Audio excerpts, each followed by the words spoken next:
characterize this year's class? I feel great about the guys we signed.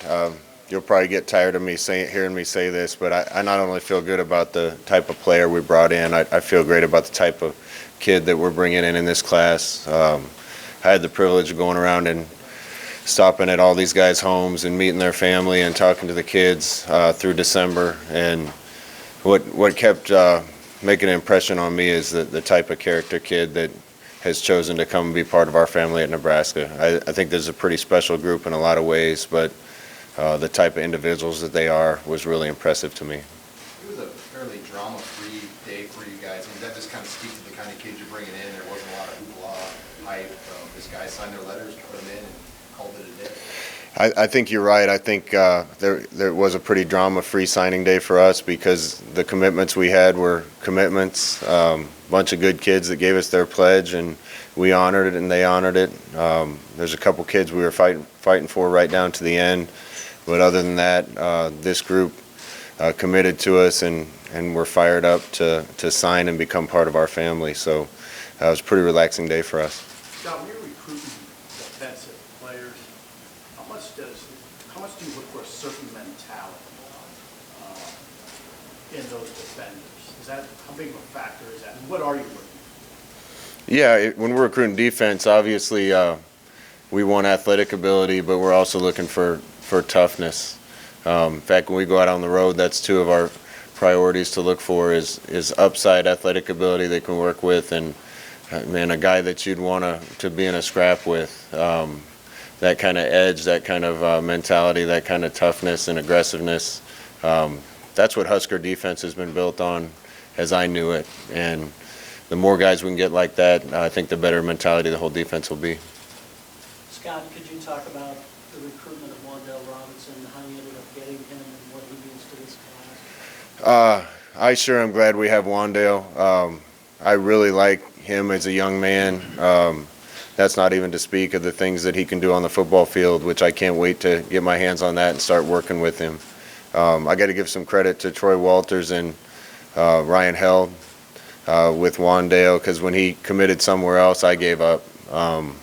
I wasn't going to spend any more time on him, and those guys kind of kept with it. And we knew all along that this is kind of where his heart was, and I think there's a lot of pressure in recruiting that goes on, particularly if a kid's going to leave a school that's closer to home. And sure, I'm glad that Wandale followed his heart and came here, and we're going to get started with him real quick. He's enrolling early, and he'll be here for spring ball, and we got a new toy for our offense. Do you feel like you improved your offensive line, especially with this class? I'll keep giving guys credit. Coach Austin fights for his group in recruiting as much as anybody on our staff. He wants to get his group right. He takes a lot of pride in that.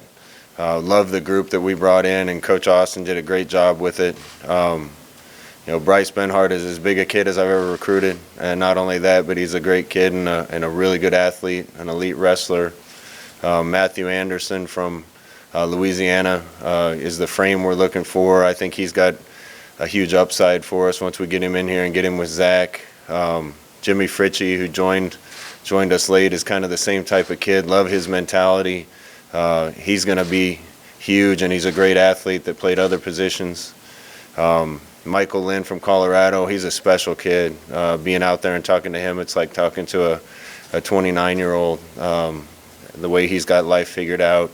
Look forward to getting all those guys in here. I think they all have a huge upside, and with some work, I think they've become really good players for us. Did Austin have to lobby for Fritzsche? I mean, when you say fight for kids, and was there kind of I see something in this guy that maybe other people don't? If you were only in our meetings, you only have so many spots in recruiting, and there's a lot of needs for us to address and make sure that we're getting the right kind of talent into the program at all the different spots. I think Greg would sign 31 offensive linemen if he could. I limit him a little bit, made sure that we were getting the right kind of kid, a kid that we all agreed we thought could be the type of player and the type of person that we wanted, and kind of boiled down to the kids that he ended up getting, and I think he did a great job. I think we signed a really good class up front. You talked about that job fair all the in-state guys do well? Well, yeah, you know, I knew Barrett was big in Nebraska, but I remember being at a basketball game last winter, and they introduced all the assistant coaches, and everybody else got a nice round of applause, and the whole Pinnacle Bank Arena erupted with the rude chant when he came out. He's the right guy to have in Nebraska. I thought it was a good year in Nebraska, talent-wise. If we can sign 5 scholarship quality players from the state every year, that'll be a good start for us. There were some special players in the state this year. All 5 of them, I think Nebraska people know them pretty well, but those guys are going to be huge for us, and I think they'll help be the backbone of the program we're building. Scott and Nick Henrich out of Burke and Chris Hickman, those 2 guys coming out of Omaha. Haven't been a lot of recruits out of Omaha, but getting those 2 guys that were highly recruited really got me. Those guys were keys for us. We can't let in-state talent get away. We got to win in Nebraska and start going across borders and getting other kids. I think this staff getting in here had a lot to do with Nick and Chris both deciding to come. I think the relationships they developed with Barrett and Coach Beckton really helped with those 2 guys. Those 2 guys had a great high school career. A lot of the guys in-state recruits, I think every one of our guys either played in the championship game or the semifinals, and if you go across our recruiting class, that's kind of a common thread, is these guys are coming from winning programs. They were winners in high school. Nick and Chris certainly were winners in high school and are going to be great for us to have on the team. You got 4 kids out of Georgia. Can you speak to kind of what the key was with those connections that allowed you to recruit that state the way you did? Again, giving credit where it's due, I think Coach Beckton did an unbelievable job down there. That's one of his areas. I think our coaching staff's credibility kind of in Florida and Georgia is still carrying some weight. Just happened to be more in Georgia this year than it was in Florida. But I love the guys we got out of there. I think we went down there and got the right kind of kids with a ton of talent, and those 4 kids are going to have a chance to be special around here. What do you think carried the day for you with Ty Robinson? Obviously, a lot of people wanted him. What do you think got you over the top of that one? Ty's our kind of kid. I think he's a Nebraska type of kid. Helps that his grandpa's from O'Neill, Nebraska. That certainly didn't hurt. I went to kindergarten and 1st grade in O'Neill, so we had a lot to talk about. Ty had a ton of choices, a lot of places to go. Coach Dawson deserves a ton of credit for that. I don't know if I've seen one coach work as hard for one player as Coach Dawson did to get Ty. Not just Ty, but Mosai, Brant Banks out of Houston, Ethan Piper, who I don't think gets the credit he deserves out of Norfolk. We needed to add to the depth and talent level on the defensive line. Coach Dawson did a great job.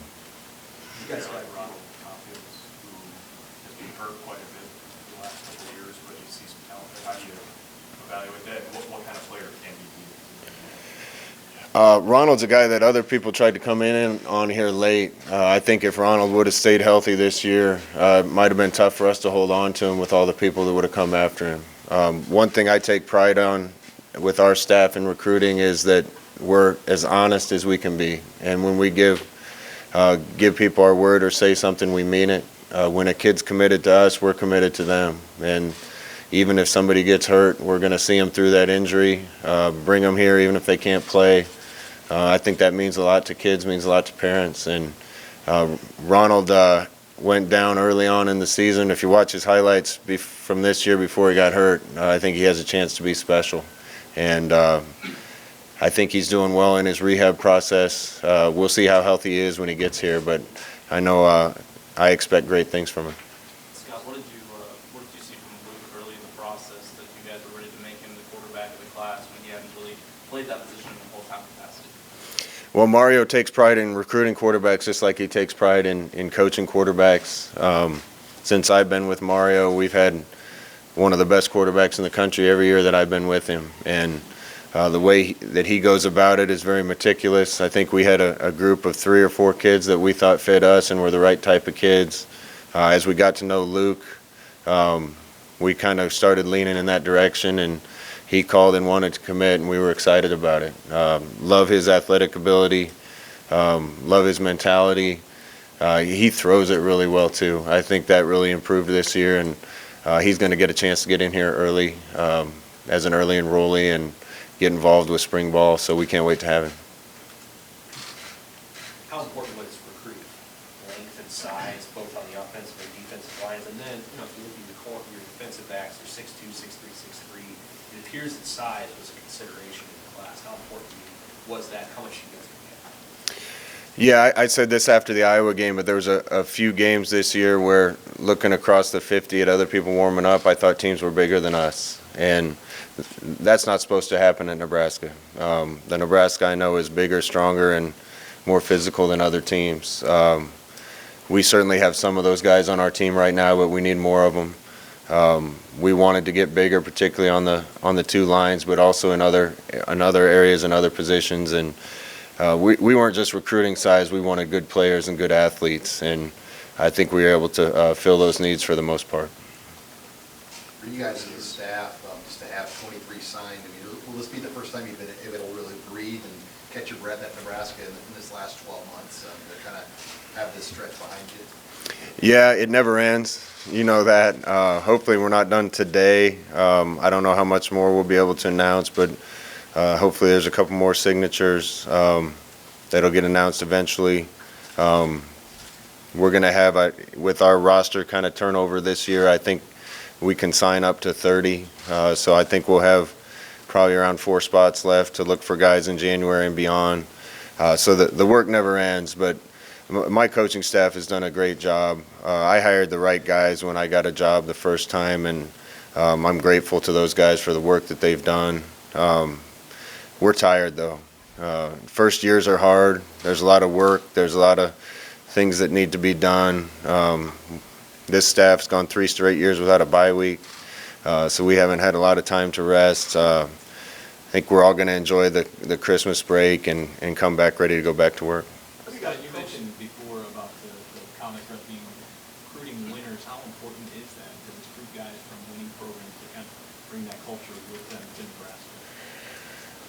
Well, people that know how to win and expect to win, win. And I don't think it's any accident that if you have a bunch of winners in your program and kids that come from winning high school programs, that's going to lead to good things. I got to say thank you to all the high school coaches whose kids are coming our way.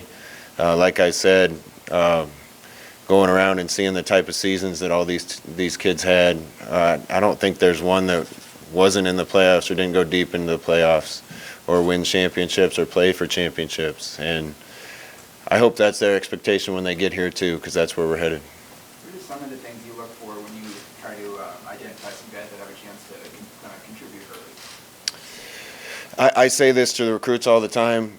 We wouldn't be recruiting them from a physical standpoint if we didn't think that they could come in and play for us. We're always trying to recruit the best we can, and the guys we're recruiting we think have the athletic ability and skill to come in and play. Usually the biggest factor in determining whether somebody plays or not is their level of maturity and if they approach their preparation and approach football like a pro and like an adult. So usually that has more to do with whether they get on the field their freshman year than anything else.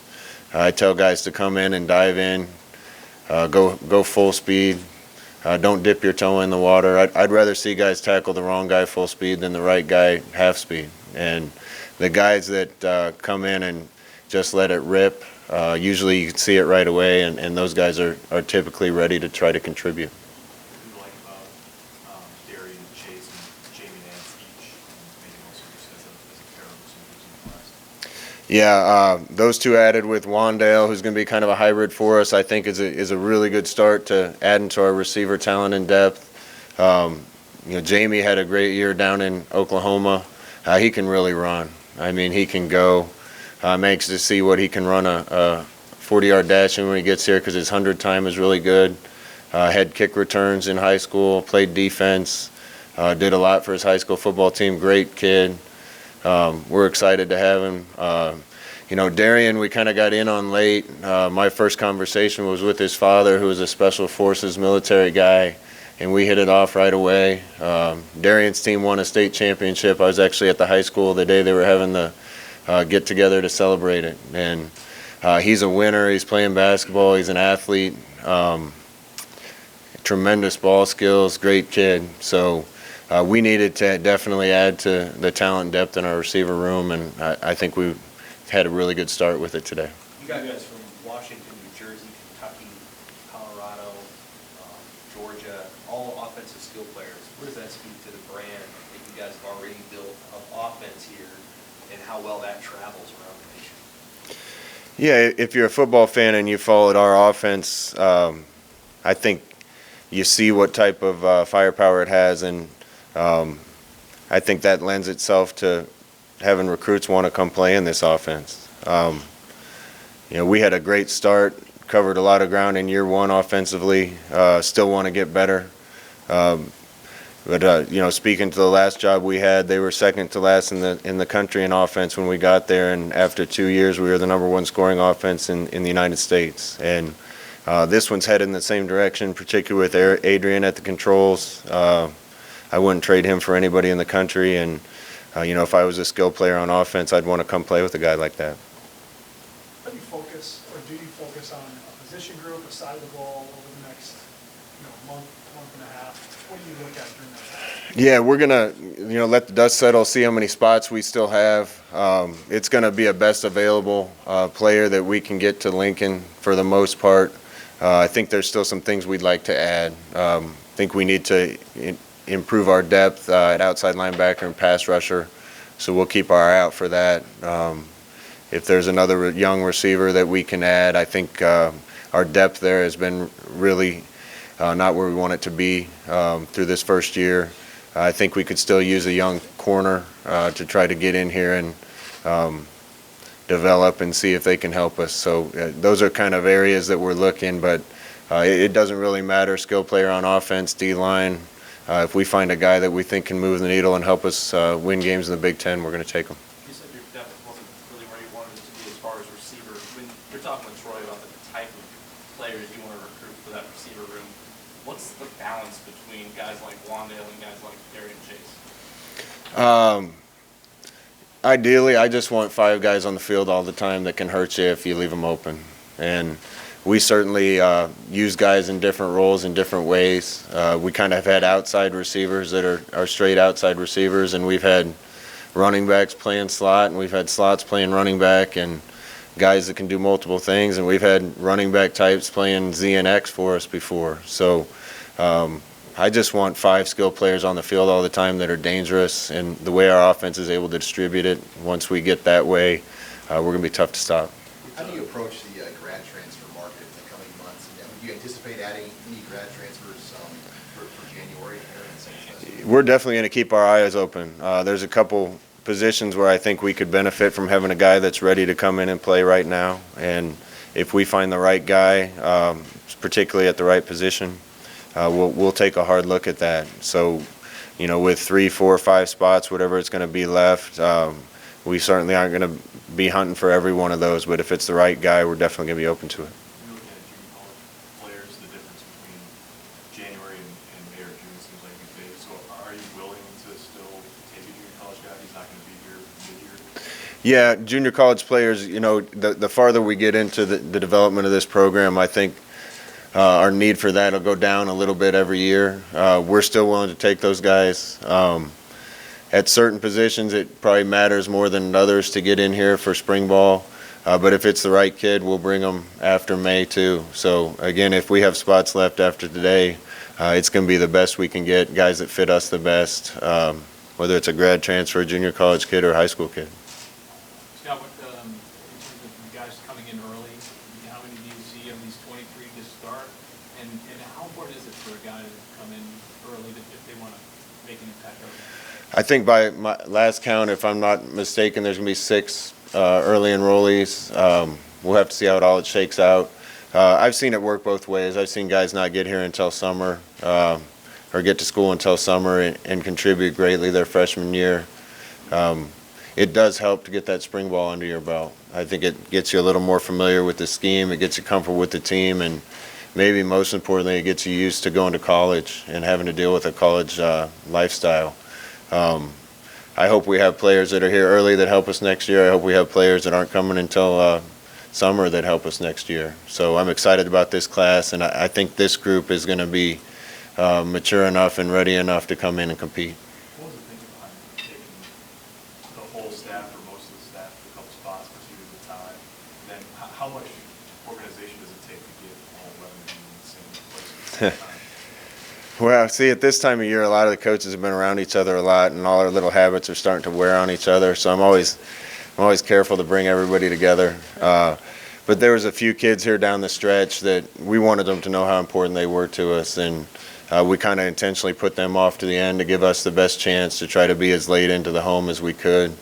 And boy, they were fun. You know, we were at Ty's house with the entire staff. There was some cornhole going on, some ping pong, a little bit of basketball, a bonfire, and a camel. And a dog that can go get waters out of the fridge on command for you. So it was a fun night, and that one ended up paying off for us. Could the camel get water too? Calvin the camel, I don't know. I thought camels carried water around with them. Have to check on that.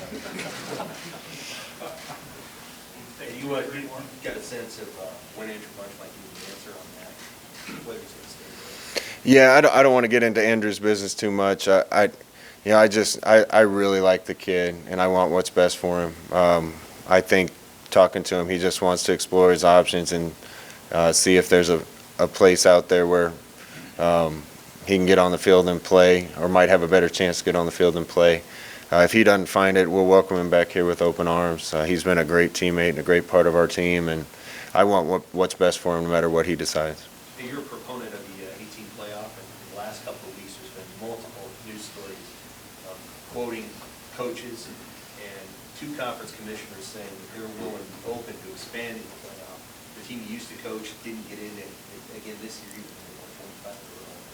Do you still feel very strongly about expanding that and given the recent conversations and encouraging you to see what's happening? I'm a proponent of 8-team playoff. I have been. I'll keep this short for you, but it needs to be the 5 major college conference champions and 3 at large. I think that makes the most sense. Then a team like UCF this year or last year would have a chance to go compete for it. Take the case of the Big Ten this year. If Northwestern would have beat Ohio State in the championship game, I think they win the Big Ten, they deserve to be in. Ohio State probably deserved to be in then too, at 11-2, or if they were 12-1 and lost in that game. I think that gives you the best chance to solve it on the field. Any sport where it's solved on the field and not in a committee room is a better sport to me. And I'll continue to push this. I don't think college football is fair and equitable until every conference plays the same number of conference games. If we get those 2 things fixed, I think college football will be in a better place. One more.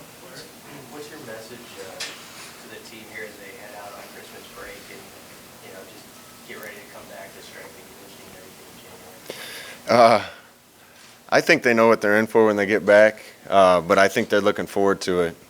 I just got done with an interview at Husker Vision, and I said I can't remember a season when I just got done with the season when I was so quickly excited about getting started next year. I think a lot of people in our building, from our coaches to our players, have that feeling. I want the guys to get away, go and enjoy Christmas with their families.